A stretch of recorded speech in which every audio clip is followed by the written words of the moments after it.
সাবেক প্রধানমন্ত্রী শেখ হাসিনাকে ফেরতের বিষয়ে স্বাভাবিক সময়ের মধ্যে দিল্লির জবাব না পেলে আবারও তাগিদ দেয়া হবে বলে জানিয়েছে পররাষ্ট্র মন্ত্রণালয়। এ বিষয়ে অপেক্ষা করছে ঢাকা। মঙ্গলবার দুপুরে একথা বলেন পররাষ্ট্র মন্ত্রণালয়ের মুখপাত্র রফিকুল আলম।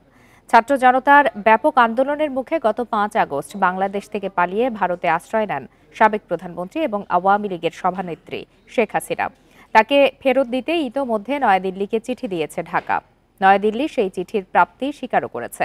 দিল্লি থেকে এ বিষয়ে আনুষ্ঠানিক কোনো জবাব এখনো আসেনি। এছাড়াও পররাষ্ট্র মন্ত্রণালয়ের মুখপাত্র আরও জানান, মিয়ানমারের রাখাইনে 17টির মধ্যে 13টি শহর দখলে নিয়েছে আরাকান আর্মি। মিয়ানমারে চলমান অস্থিরতার মধ্যে অনুপ্রবেশ ঠেকাতে সতর্ক রয়েছে বাংলাদেশ। 4 লাখ রোহিঙ্গা রাখাইনে অবস্থান করছে। এর মধ্যে কতজন সীমান্তে অপেক্ষমান তা বলা মুশকিল বলেও জানায় পররাষ্ট্র মন্ত্রণালয়। বিজয় দিবস উদযাপন উপলক্ষে আয়োজিত অনুষ্ঠানে অংশগ্রহণ করেন।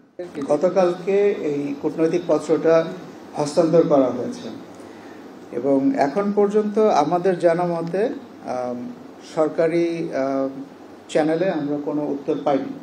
আপনি যেটার কথা বলেছেন এগুলা মিডিয়াতে এসেছে, স্পেকুলেটিভ।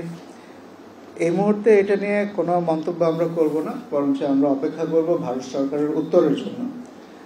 সেই উত্তরের উপর ভিত্তি করে বাংলাদেশ সরকারের পরবর্তী পদক্ষেপ নির্ধারিত হবে।